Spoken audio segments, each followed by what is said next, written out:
Hello everyone, I am Jayant Kumar Atre from Pandit Mohanlal SD Public School, Sector 32, Chandigarh. Today I will teach you about yoga and lifestyle. आज के दौर में जो हमारी lifestyle चल रही है और हमें किस लाइफस्टाइल में रहना चाहिए, उसको कैसे मेंटेन करना चाहिए, अपनी हेल्थ को, अपने इम्पल्सेस को, अपने संवेग को, अपने माइंड को कैसे स्थिर और कैसे इम्प्रूव करना चाहिए योगा के थ्रू, वो आज हम पढ़ाएंगे। बेसिकली योग जो है वो इंडियन कल्चर है और सबसे पहले इंडिया के अंदर ओरिजिनेट हुई। महर्षि पतंजलि जो योग के प्रवर्तक हैं, रचयिता हैं, एक तरीके से हम उनको योग का पितामह कहेंगे, फादर कहेंगे। उन्होंने ही योग को भारत की कल्चर के अंदर समाहित किया। हमारे वेदों में, पुराणों में, उपनिषदों में, रामायण में, भगवद गीता में और बहुत सारे ऋषि महर्षियों ने उसके बाद योग की अलग अलग डेफिनेशन दी, अलग अलग तरीके से समझाया और योग को इतनी ऊंचाई तक लेके इस हिंदुस्तान में गए कि उसके कई रूप हमें देखने को मिलते हैं आज भी। योग का जो अलग अलग महर्षियों ने, अलग अलग प्रवर्तकों ने, अलग अलग योगीज ने बताया, उनमें से सबसे जो बेस्ट योग है, बेस्ट मेथड है, वो हठ योग प्रदीपिका में पतंजलि जी ने बताया। महर्षि पतंजलि ने हठ योग प्रदीपिका में 8 एलिमेंट्स बताए। वैसे तो योग बहुत तरीके का है,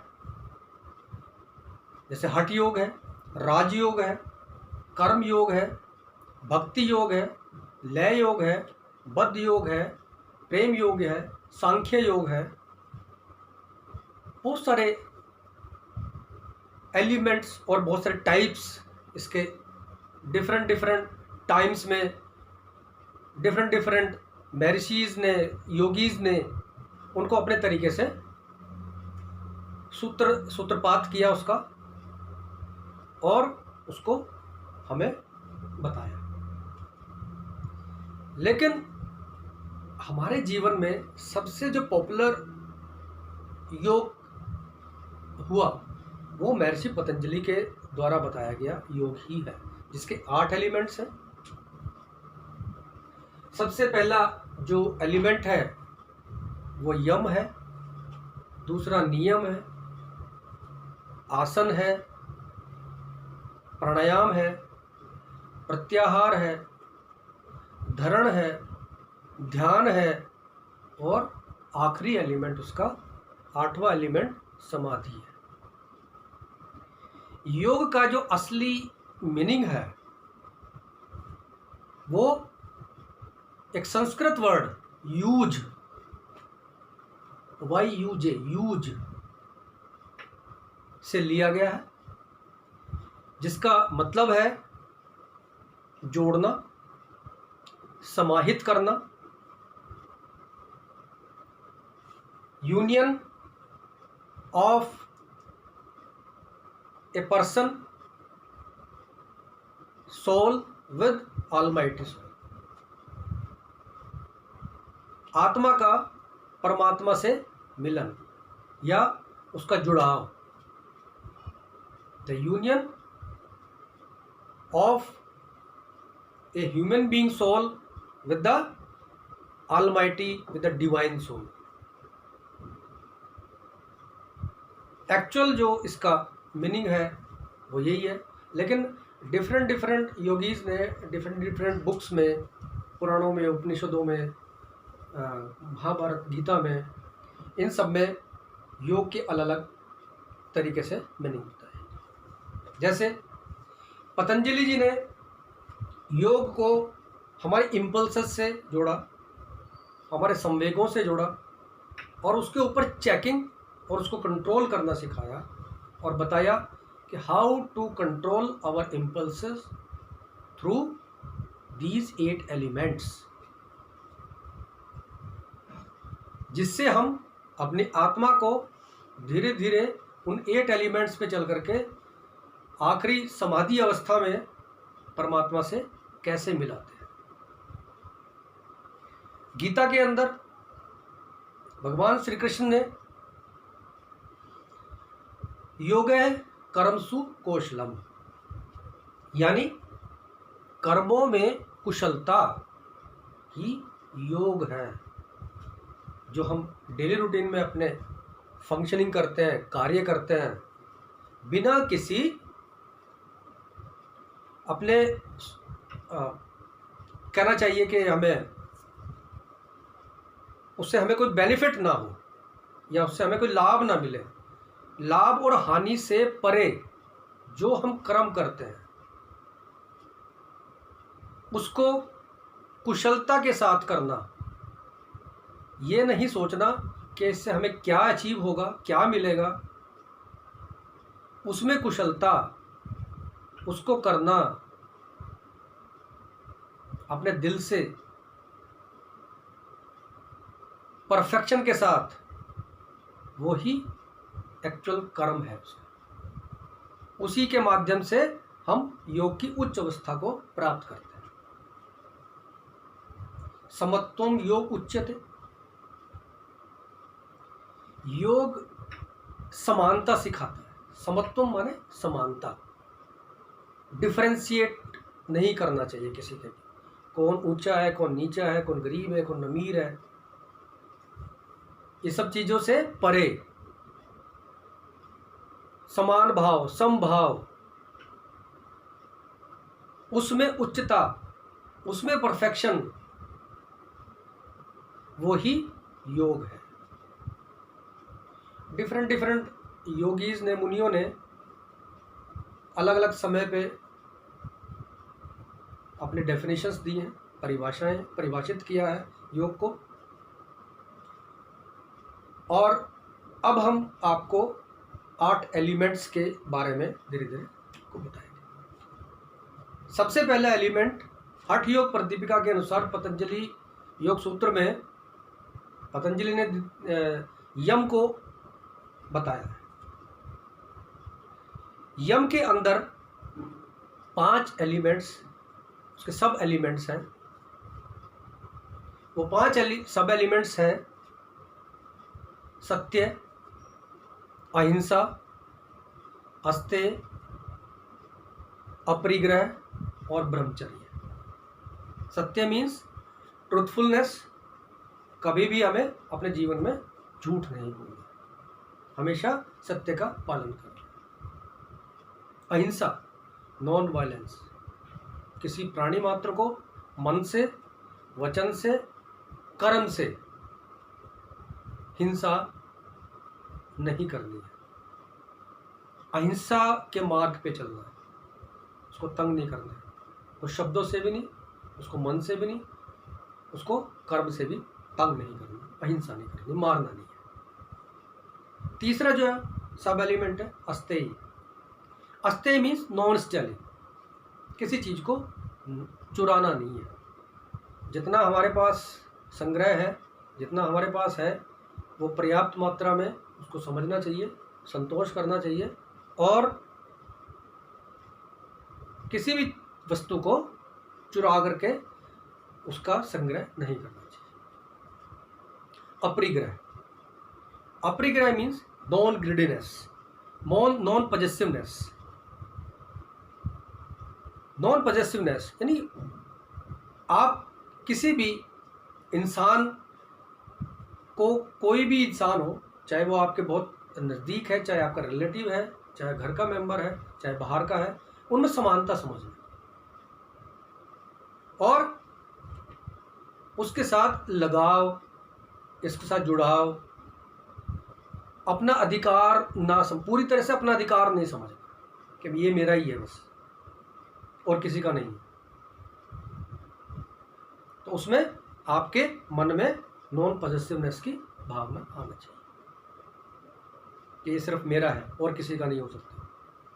सबको समान रूप से देखना अपरिग्रह। उसके बाद दूसरा जो एलिमेंट है वो नियम का है। नियम के अंदर भी सब एलिमेंट्स हैं, उसके 5 सब एलिमेंट्स हैं। सबसे पहला एलिमेंट नियम का है शौच, दूसरा संतोष, तीसरा तप, फिर स्वाध्याय और लास्ट ईश्वर प्रणिधान। शौच माने शुद्धिकरण, purification of your body, mind, consciousness, मन, आपकी पूरी बॉडी का शुद्धिकरण, अंदर से भी बाहर से भी। उस शुद्धिकरण को करने के लिए हमें बाकी आगे एलिमेंट्स भी बहुत सारे बताए गए हैं, शुद्धि क्रियाएं हैं, ध्यान है। शुद्धि क्रियाओं में आपको सूत्र नीति, जल नीति, धोती, वमन, नौली, ये सारी शुद्धिकरण की क्रियाएं हैं जो हमारे इंटरनल ऑर्गन्स को प्यूरिफाई करती है, हमारी बॉडी को प्यूरिफाई करती है। मेडिटेशन हमारे मन को और मस्तिष्क को प्यूरिफाई करती है। तो नियम का सबसे पहला एलिमेंट सोच, यानी प्यूरिफिकेशन ऑफ योर बॉडी, मन वचन कर्म से, इंटरनली भी और एक्सटर्नली भी, दोनों तरीके से हमें शुद्ध होना है। संतोष, सेटिस्फैक्शन, अपने मन के अंदर सेटिस्फाइड होना है, किसी भी चीज़ को ज़्यादा संग्रह नहीं करना, कोई इकट्ठा नहीं करना, और संतोषम परमम सुखम का भाव अपने मन में रखना है। जितना हमारे पास है उसमें हम सेटिस्फाइड हैं, जितना मिल रहा है उसमें सेटिस्फाइड है, ज़्यादा इच्छा शक्ति नहीं बढ़ानी। तप के माध्यम से हम अपने शरीर को तपाएं,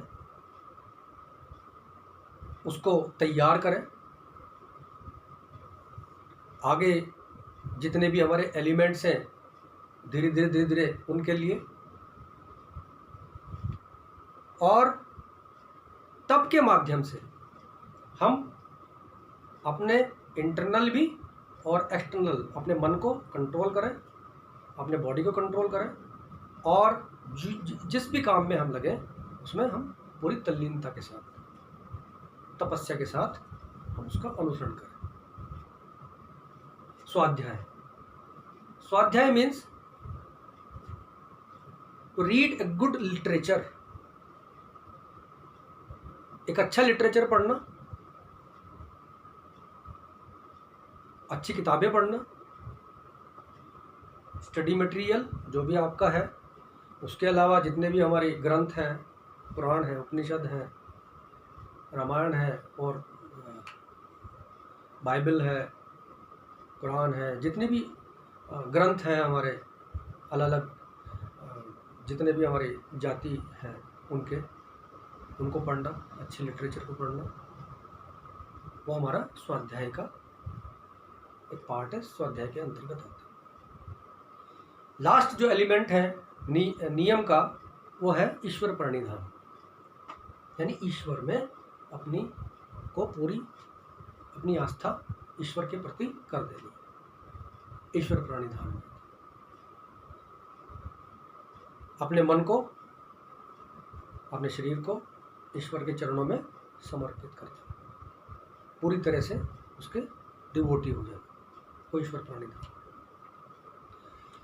यम और नियम के बाद हम अपने शरीर को तैयार करेंगे, अपनी मसल्स को, अपनी बॉडी को, अपने जॉइंट्स को, अपने लिगामेंट्स को, उसको हम आसन के माध्यम से, जो तीसरा एलिमेंट है हमारा आसन का, उसके माध्यम से हम अपने शरीर को मजबूत करेंगे। और उसमें जितनी भी हमारे शरीर में प्रॉब्लम्स हैं, जॉइंट्स की है, डिजीज़ है, किसी को डायबिटीज़ है, किसी को ब्लड शुगर है, और किसी को ब्लड प्रेशर है, किसी को स्पॉन्डिलाइटिस है, किसी को बैक पेन है, डिफरेंट जितने भी हमारी समस्याएं हैं शरीर के अंदर, या हमारा माइंड कंट्रोल नहीं है, हमारे संवेग कंट्रोल नहीं है, हमारे को स्ट्रेस है, टेंशन है, वो हम आसन के माध्यम से हम उसको ठीक करें, मजबूत करें। और जितने भी हमारे इंटरनल और एक्सटर्नल ऑर्गन्स हैं, चाहे वो हमारा हार्ट है, चाहे किडनीज है, चाहे लंग्स है, चाहे स्टमक है, चाहे हमारी कोई भी ऑर्गन्स हो, हम आसन के माध्यम से उसको मजबूत करें। डिफरेंट तरह के आसन हैं, बहुत सारे आसन हैं। वज्रासन, सुखासन, धनुरासन, मत्स्यासन, शीर्षासन, सर्वांगासन, हलासन, मयूरासन, पद्म मयूरासन, अर्धमत्स्येंद्रासन, बहुत सारे आसन हैं। उनके माध्यम से हम डिफरेंट बॉडी के पार्ट को, डिफरेंट जॉइंट्स को, डिफरेंट लिगामेंट्स को हम मजबूत करेंगे, तैयार करेंगे। तो इन 3 एलिमेंट से हमारी बॉडी एक तरीके से चौथे एलिमेंट पे जाने के लिए तैयार। चौथा एलिमेंट है हमारा प्राणायाम का। प्राणायाम मीन्स प्राणों का आयाम करना, आयाम, कंट्रोल ऑफ योर ब्रीथिंग। हमारी श्वासों पे, हमारी ब्रीदिंग पे, हमारी श्वासोच्छ्वास क्रिया पे, इनहेल एक्सहेल क्रिया पे कंट्रोल करना प्राणायाम कहलाता है। प्राणायाम भी बहुत तरीके से हो सकता है। सूर्य भेदी प्राणायाम, चंद्र भेदी प्राणायाम, शीतली प्राणायाम, शीतकारी प्राणायाम, अनुलोम विलोम, कपालभाति, भस्त्रिका, भ्रामरी, सो मैनी प्राणायाम। जिस इंसान को जो प्राणायाम करना है, उसकी बॉडी के लिए क्या उचित है क्या नहीं है, वो किसी योगी से पूछ करके उन प्राणायाम को करना और अपनी ब्रीदिंग को और अपनी लंग्स की कैपेसिटी को इम्प्रूव करना, उनको कंट्रोल करना। ऐसा योग में कहा गया है कि अगर हमारे प्राणों के ऊपर हमारा कंट्रोल है तो हमारा जीवन भी बढ़ जाता है, हमारे जीवन की लाइफ का साइकिल भी हमारा बढ़ जाता है। उसके बाद प्राणायाम के बाद आता है प्रत्याहार। प्रत्याहार, हार मीन्स आहार, प्रत्या मीन्स कंट्रोल। आहार पे, अपने संवेगों पे, अपनी कॉन्शियसनेस पे, अपनी पॉजिटिवनेस पे कंट्रोल करना। और प्रत्याहार हमारे 8 एलिमेंट के बीच की एक कड़ी है। यानी हम यम नियम आसन प्राणायाम के बाद प्रत्याहार का जो नंबर आता है और उसके आगे के जितने भी एलिमेंट्स हैं, धरण ध्यान और समाधि, वो उनके बीच की एक जुड़ाव है, एक तरीका है उन दोनों को जोड़ करके उसके बाद नेक्स्ट एलिमेंट पे चलने का। तो जब तक हम अपने आप के संवेगों को, अपने आप को कंट्रोल करके, अपने आप को स्थिर करके नहीं बैठाएंगे और हम अपनी इच्छाओं पे कंट्रोल नहीं करेंगे, हम अपने खाने की हुई या कोई समाहित करने की हुई या जोड़ने की हुई या कुछ भी, हमारी जो भी इच्छा है उनको कंप्लीटली कंट्रोल जब तक नहीं करेंगे तब तक हम नेक्स्ट एलिमेंट पे नहीं पहुंच पाएंगे। तो प्रत्याहार के बाद आपका नेक्स्ट एलिमेंट आता है धरण।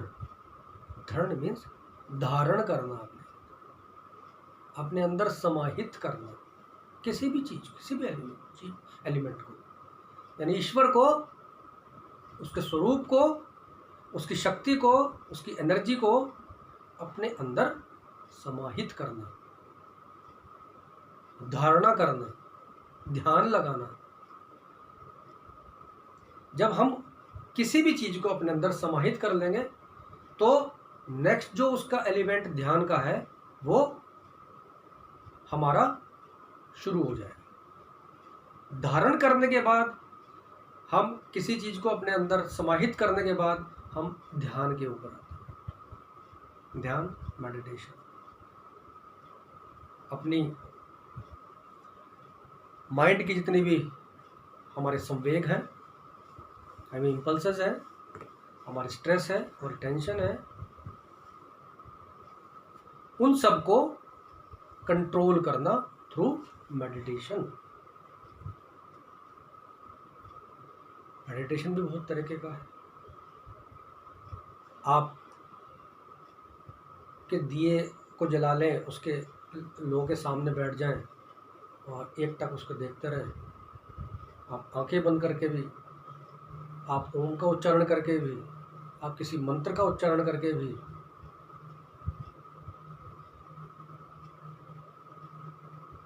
ध्यान कर सकते हैं।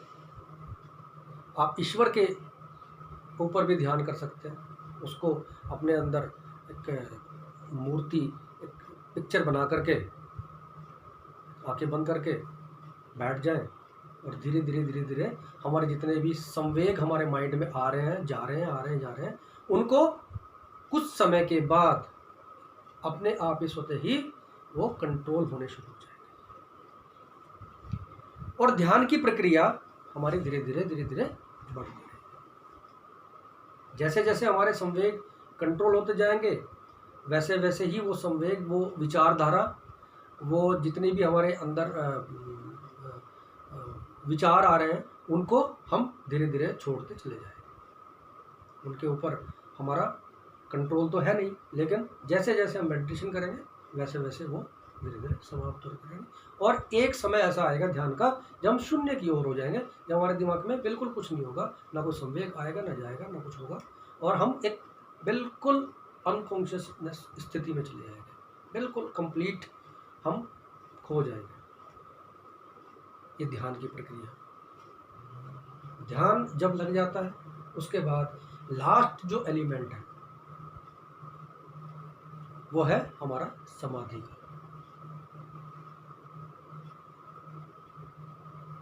स्थिर रह करके एक जगह बैठ करके हम अपने आप को समाधिस्थ कर देते हैं, अपनी आंखों को बंद कर लेते हैं और ईश्वर के प्रति हम अपने आप को पूरी तरह से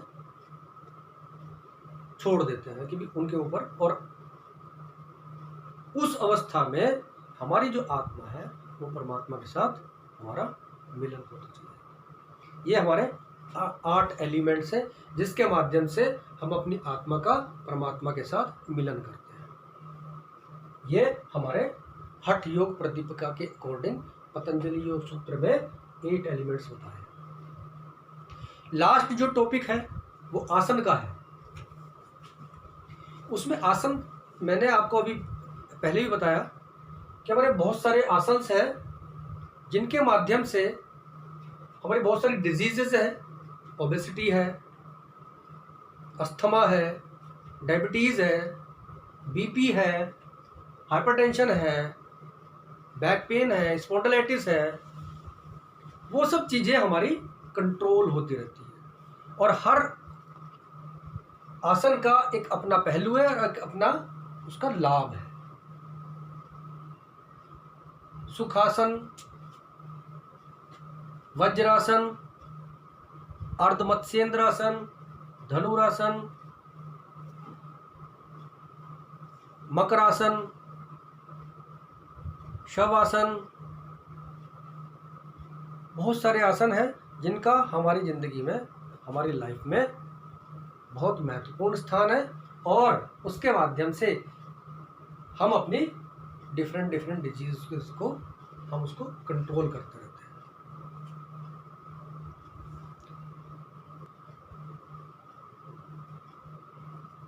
मैं आपको कुछ आसन के बारे में बता रहा हूँ। जैसे भुजंग आसन है, उसको हम कोबरा पोज भी बोलते हैं। इस सुपान लाइन पोजीशन में हम अपनी आधी बॉडी को एक कोबरा की पोजीशन में धीरे धीरे हथेलियों के ऊपर उठा लेते हैं, और हमारे दोनों पैर, दोनों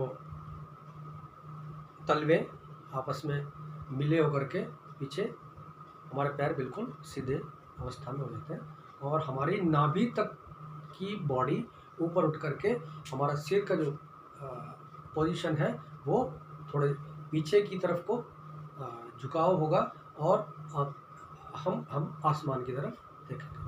भुजंगासन कहते हैं। इस पोज को करने के बाद हमें क्या क्या लाभ मिलते हैं? एक तो हमारी जितनी भी स्पाइन कॉर्ड है, वर्टिब्रल कॉलम है, वो स्ट्रेंथन होती है। हमारे जो बैक में पेन है उसमें हमें रिलीफ मिलता है, और हमारे जितने भी चेस्ट और एब्डोमेन है उसके जितने भी डिजीज़ हैं उसके अंदर इम्प्रूवमेंट आता है और स्ट्रेंथनिंग आती है।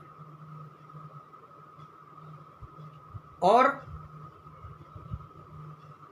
हमारे जितने भी थेरेप्यूटिक जो डिसऑर्डर्स हैं वो हमारे ठीक होते हैं।